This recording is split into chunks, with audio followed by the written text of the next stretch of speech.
பகவான் பயின்ற பாடம். சாந்தீபனி முனிவரின் ஆசிரமத்திற்கு அன்று பொன்னாள். ஸ்ரீகிருஷ்ணனும் ஸ்ரீ பலராமனும் தங்களை மாணவர்களாக ஏற்றுக்கொள்ளும்படி சாந்தீபனி முனிவரிடம் வேண்டிய நன்னாள். உலகத்துக்கே குருவான இறைவன் என்னை குருவாக ஏற்றுக்கொண்டுள்ளானே என தன் பாக்கியத்தை மனதில் வியந்து அவர்களை மாணவர்களாக ஏற்றுக்கொண்டார். வேதங்கள், வாழ்க்கை கல்வி மற்றும் அரசகுமாரர்களுக்கு சொல்லித்தர வேண்டிய போர்க்கலைகளை அவர்களுக்கு போதித்தார். ஒருமுறை கேட்டவுடனே புரிந்து கொண்டு அந்த கலையில் தேர்ச்சி பெற்று விடுவான் ஸ்ரீகிருஷ்ணன். 64 நாட்களில் 64 கலைகளிலும் தேர்ச்சி பெற்று குருவின் அன்புக்குரிய சீடனானான். அவர்களது குருகுலவாசம் முடியும் தருணம் வந்தது.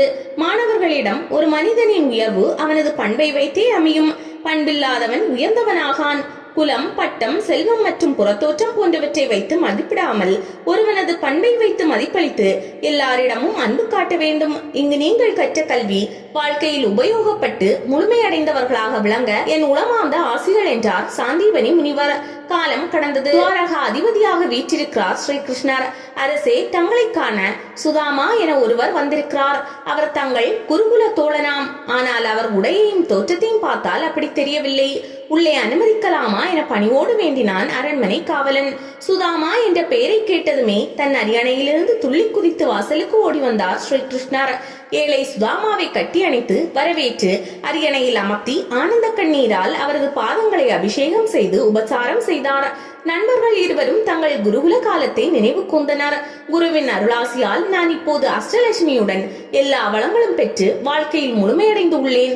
நீ எப்படி இருக்கிறாய் சுதாமா என கேட்டார் ஸ்ரீகிருஷ்ணர். உன் போன்ற நண்பனையும் நம் குருநாதரை போன்ற குருவையும் அடைந்த எனக்கு என்ன குறை? நானும் நிறைவுடன் ஆனந்தமாக உள்ளேன் என்றார் சுதாமா. வறுமையில் வாடினும் பண்பால் முழுமையடைந்த சுதாமாவை கண்டு வியந்த ஸ்ரீகிருஷ்ணர் அன்போடு அவர் தந்த அவலை உண்டு அவருக்கு தெரியாமலேயே அவரது வறுமையை ஒழித்தார். குருகுலத்தில் தான் கற்றதை வாழ்வில் கடைபிடித்து குணமென்னும் குன்றேறி நின்ற ஸ்ரீகிருஷ்ணர் உலகிற்கே குருவாக இருந்தாலும் குருகுலவாசம் செய்தார். குருவின் மூலமாக கற்ற கல்வியை வாழ்வை வளம் வர செய்யும் என்ற உண்மையை உலகிற்கு காட்டினார்.